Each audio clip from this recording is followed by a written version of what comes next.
same number for myself tonight if you want to talk about anything that you're hearing on the show. Ted in Warrington, for example, has been on about the Falklands and says, remember the front page of the Sunday Times a week before the war had a feature with the islanders asking for British citizenship. The government just point blank said no. Then there we were the following week protecting our British citizens, in inverted commas, says Ted.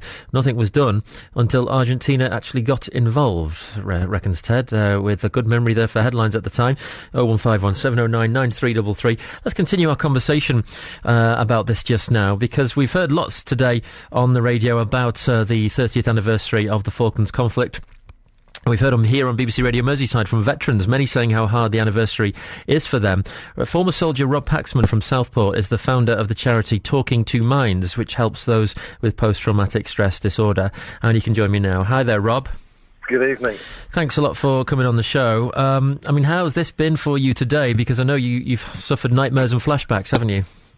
Well, certainly, yes. That was before we actually designed the programme that we run now. So I can totally empathise with guys that are out there that are suffering from the symptomology of post-traumatic stress disorder or other severe stress-related conditions, yeah. I heard one chilling statistic about the Falklands War, and it was that there were more British servicemen killed who died from suicides after the conflict than in the actual war itself. That's absolutely right. Yeah, there was 255 killed in the conflict from our side, and well over 300 suicides, and that doesn't include the numbers of people that have actually drunk themselves to death, self-medicating their symptomology, because that figure isn't captured. So terribly difficult then for veterans today. I mean, have you been in contact with anyone today, or is this particularly important that they get help on a day like this today? Well, so certainly we have had a couple of clients contact us today that are known to us. Ones that are due on courses, and one who's previously been on the course as well. Just wanted to bring a few things up to air, basically. Yeah, and it was terribly traumatic. I mean, I know every conflict must be, but I was hearing earlier from our reporter who said that this was in many ways the last kind of conflict whereby there was hand-to-hand combat. You know, you were perhaps defeating your enemy with your bare hands or via bayonet, something we associate, don't we, with very old conflicts like the First World War, but still very much the case with the Falklands. Oh, absolutely, very much the case with the Falklands. There have been a few incidents in Iraq and Afghanistan of hand-to-hand combat.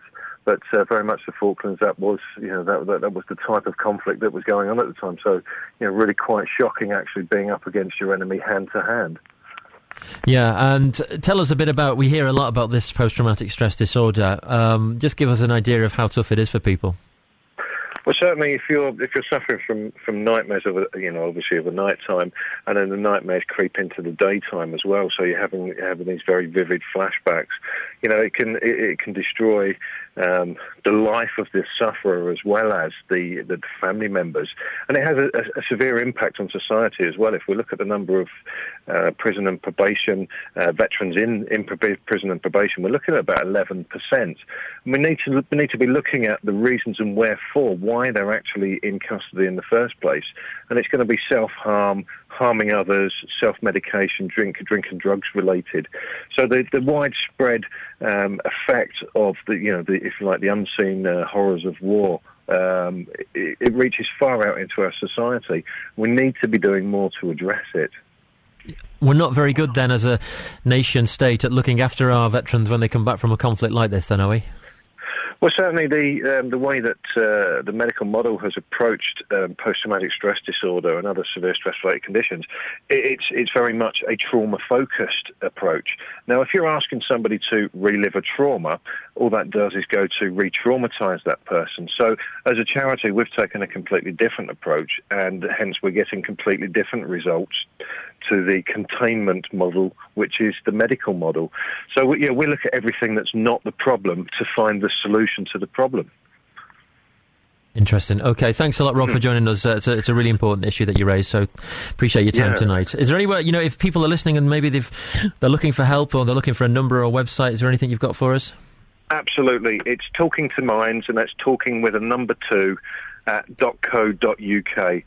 We've got highly trained personnel on the other end of the phone who have actually been through the programs themselves that can help give light at the end of the tunnel and explain exactly what we do and how gentle our approach is.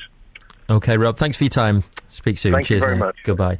Now, that's we've jotted down those numbers, so if you need them at all, give us a call and we'll happily pass them on to you. It's BBC Radio